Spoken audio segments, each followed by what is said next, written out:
Hello and welcome to the first video of this new channel, ZX Spectrum Arcade. This channel's all about games that could have been good enough to go in an arcade machine should the Spectrum have actually been released back in 1976 or 77.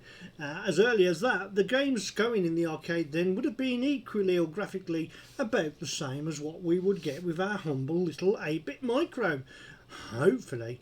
And also we'll be looking at some more recent games to thinking whether they would have made a good arcade Spectrum cabinet. Who knows? Your comments as always, and if you like this channel, please hit the subscribe button, help the channel grow, and make sure you hit the like button twice, and if you don't like it, hit the unlike twice, and we can work our way around it. Obviously you're not going to need me in the view, so we'll also be taking a look at some more modern games where we think could this have made a good arcade cabinet. And we've been recently inundated with loads of games that first came out on the arcade, then ported to the Spectrum and been redone, or shall we say reimagined, for a newer time period. Better done, better graphics than what was originally released. We're going to get to look at those as well. Well, I'm going to play it safe this time around on this very first video, and I'm going to show you a classic from 1984 by Ocean that was originally released on the Commodore 64. Here's the loading screen. There you go. And what an absolute beautiful loading screen it was. All action there. This is one of the games that from Datasoft you would have played, and it starts with this fantastic opening tune.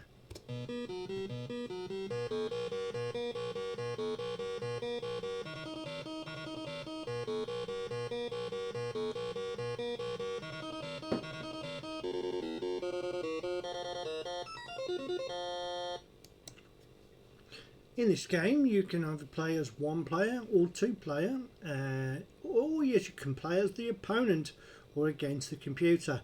So if you wanted to make the game more difficult even, you could get your friends or somebody to play as the opponent and try and make this game hard for you.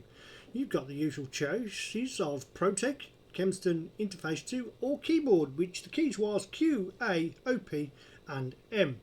Bit harder if you had a Spectrum Plus because you'd be reaching over the break key. Getting straight into the game then, this could it have made a good arcade cabinet? And on this occasion I've decided that the keyboard is king. You start with this simple black and white character, and the idea is you will need to collect all of these yellow star like amulets. They sort of vary from shape from screen to screen. The screen changes pretty quickly.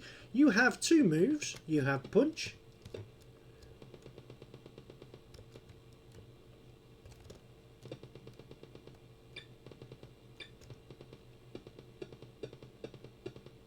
or flying kick.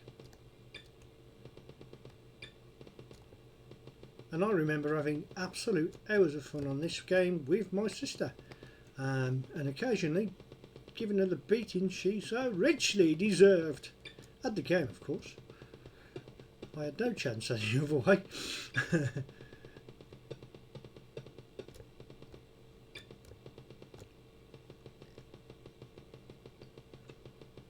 I remember this game with the fantastic background of the mountains and a little bit of snow on the top side of the mountains.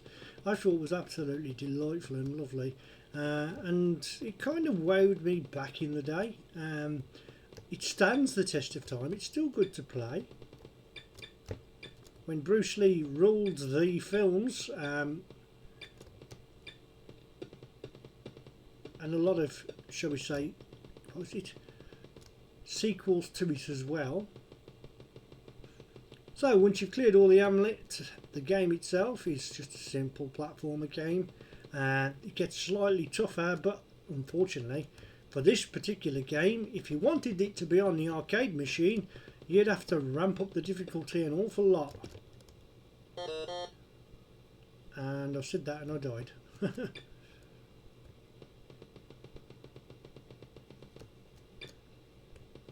One of the games with very little colour clash for the Spectrum because it's mainly on black background, and when the white character travels over a white part of the background, well, it doesn't really matter there, does it? You can see That's sort of like the game sort of design a little bit, where they've eliminated any type of colour crash by using only two of the main colours, black or white.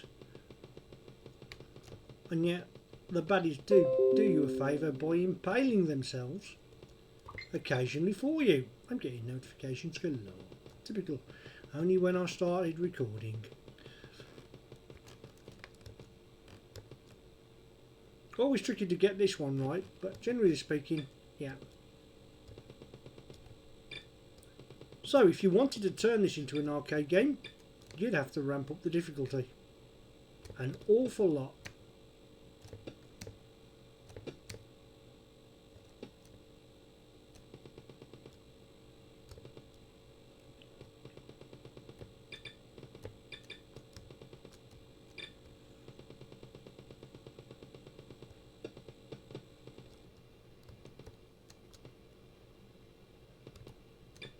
That was awfully close. The various challenges along the way tend to be no more difficult than what you've had here.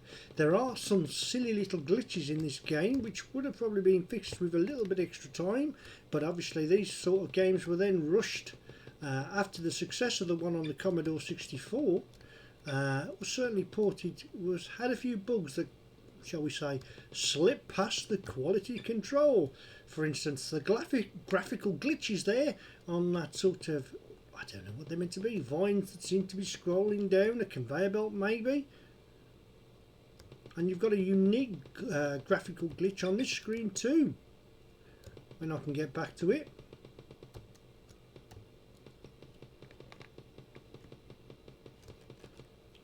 So there we go, Bruce Lee. Could it have made a good arcade? I would say on this occasion, yes. If you agree, leave your comments in the comments below. As you can see, the actual conveyor belt here stopped moving where it should scroll up, and now you can't go down, so to go down you have to sort of walk across.